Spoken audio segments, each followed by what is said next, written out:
know that a recent study found that only 27% of the workers surveyed plan to retire before the age of 65? Yet 67% of retirees surveyed actually retired before that age. Chip Coughlin from the Retirement Income Analysis is here this morning. And can you talk a little bit about those numbers first off? Why the big discrepancy there? Boy, they're a little scary, aren't they? Yeah. I think what we're seeing here is people that got downsized in their job perhaps, weren't planning for that time to retire, and also disability and health issues. Took them out of the game, so to speak, but they hadn't planned for it, so they're left in a tough situation. So when you're planning, where is the income coming from? I guess there's a couple of different sources to think about. Okay, when you're getting your plan ready to retire, you have to look at what you're going to get from Social Security. Okay, you have to look at what your pension plan, 401k, 403b, IRAs and things like that will have in them. And also your non-qualified accounts. Those would be joint accounts or individual accounts. You want to group those together, put them in a barrel, so to speak, and see what you've got. Do an accounting. So then, in terms of like what you need to know for people that say, because we plan to retire, right? Those numbers show it. But if you plan to retire earlier, is there a set number or a set value, or you know what I mean, that you should have? Well, as I've said before, it all starts with a budget, okay, and a cash flow and a net worth statement. And if you want to get out early, you have to have financial goals. Statistically, 42% of Americans aren't ready to retire because they've saved almost nothing. 42% is a pretty high number. Wow. That's a 42, I've saved nothing. Exactly, it's pretty scary. So when do you start? As young as possible, okay?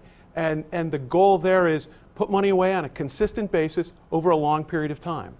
And that gets you there. And there's also, in some of those plans you were talking, there's tax implications that you've got to think about, right? Exactly. Best case scenario for us when we're working with someone that's getting ready to retire is we want to look at all their assets and how they're taxed. And we want to have a mix of all three. Taxable would be your IRAs, 401ks, 403bs, and a pension plan. Tax deferred would be annuities and things like that. Tax free would be your Roth IRAs. And then your joint accounts and your individual accounts would have capital gains tax. So what we want to do is mix those together to get the taxable portion as low as possible. So then are you saying, based on these numbers that we've talked about, that people should maybe have goals of when they want to retire, but know that that doesn't always happen?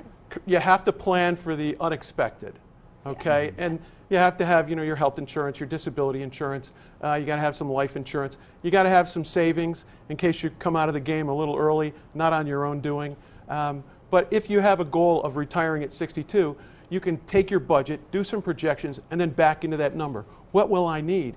And then you can make a decision to save more of my income, a higher percentage of income, to help you achieve that goal.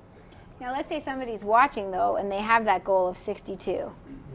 And maybe they're not there, because you're saying 42% of people don't plan well for retirement. Correct. So what should they be doing? Well, you got to take an inventory, and you have to have a plan.